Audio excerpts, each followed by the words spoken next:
Hello everyone, and welcome back to another masterclass where I teach you how to master constructs in the most simple way possible. Today we're diving into the brand new S-rank physical attacker, Vergil. So, if you want to maximize Vergil's potential and dominate the battlefield, stick around. Let's break down his kit, rotations, memory sets, and team comps. Let's dive in. Just like in Devil May Cry 5, Vergil's kit features a variety of weapons, each with its own unique core passive. However, for meta purposes, Vergil primarily uses Yamato, which is the red orb, and Mirage Blade, which is the blue orb, for effective gameplay. And he also has a physical rotation which uses Beowulf, which is the yellow orb, which we will talk about more in the rotation section. Each of these three orbs contributes to filling the core passive gauge, and each orb corresponds to a different weapon. Every weapon also includes both a tap and hold variation of its moves, adding depth and flexibility to his combat style. So here's a quick TLDR about the orbs. All the orbs will fill the core passive gauge, and tap and hold basic attack will trigger the core passive. Got it? Great! Now let's move on to his rotations. So here's a quick Vergil rotation guide.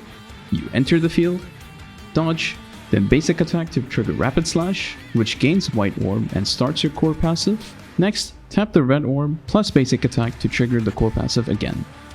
This builds up enough energy to activate your first ultimate, which is Sin Devil Trigger. And then in Sin Devil Trigger mode, the orbs look the same, but they are enhanced. You hold basic attack, you use the Judgment Cut, and during your second ultimate animation, switch to blue orb, tap it, then basic attack to maintain rotation and damage flow. Vergil has two different types of rotations, Ultima Slash and Physical Rotations, which is applied to all ranks. And a reminder that physical rotation is a little different because instead of using blue orb, you will use a yellow orb, which we will talk about in the physical rotation sections. Now let's dive into the actual rotation. So for the Ultima Slash rotation, you would swap in, dodge, basic attack, red orb, basic attack, use your first ultimate, Judgment Cut twice, press your second ultimate, blue orb, basic attack, and then finally swap out. And in Vergil's physical rotations, which is for all ranks, you would swap in, yellow orb, basic attack, tap your first ultimate, hold jump, tap your second ultimate, yellow orb, basic attack, and then finally swap out.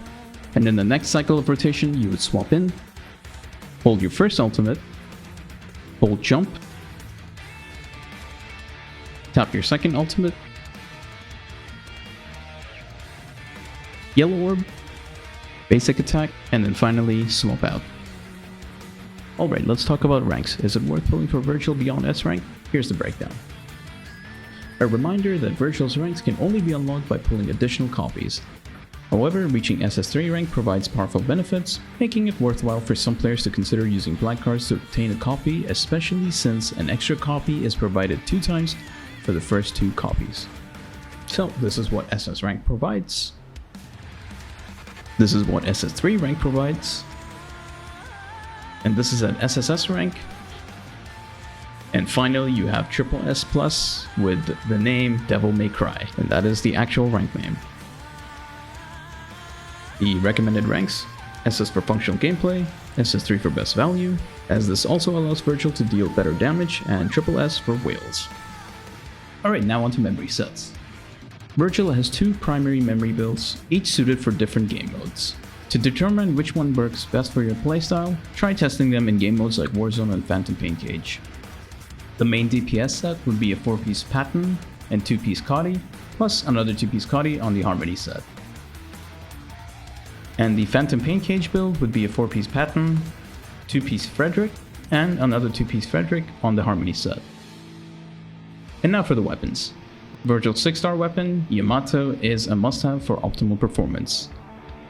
This increases your crit damage by 30%, triggers the available matrix upon casting Sin Devil Trigger, and the efficiency of acquiring Blade Resolve doubles, which is your core passive. And then you have the 5-star version of the Yamato, which will be given automatically for free once you obtain Vergil. Alright, so what about the Cub? Vergil's Cub isn't crucial to his core gameplay, It does provide 50% damage boost to his second ultimate and enables Phantom Blade to perform coordinated attacks through Sin Devil Trigger. While the bonuses are nice, they aren't game changing. If you're aiming to maximize damage, picking it up can help, but for free-to-play players, Selena's Cub is a good alternative as it only has a 3% difference in damage output. Alright, now on to team compositions. Want the best team synergy for Vergil? Here are the top team comps. You've got S-Rank Vergil as your attacker, S-Rank Alyssa as your amplifier, and S-Rank Hanying as your tank. This makes up the best endgame team composition for Ultima Slash. This team also works well for a physical team. The only difference is the orb things used during the rotations. Refer to the rotation section for details on the orb usage. For the pull priority for Vergil, you can get one copy of Vergil, which will give you the double S passive, the weapon, and then a second copy if you want an SS3 passive, and then finally the Cub Phantom Blade, which should be your last priority. Alright, with all of this said, what do you guys think about Vergil? Are you planning to pull for him? Let us know in the comment section below. For any updates or changes to the guides, be sure to check the pinned comment. If this guide helped you, don't forget to like, share, and subscribe for more quick and easy Punishing Grayraven guides. Thanks for watching, best of luck with your pulls, and have a wonderful day.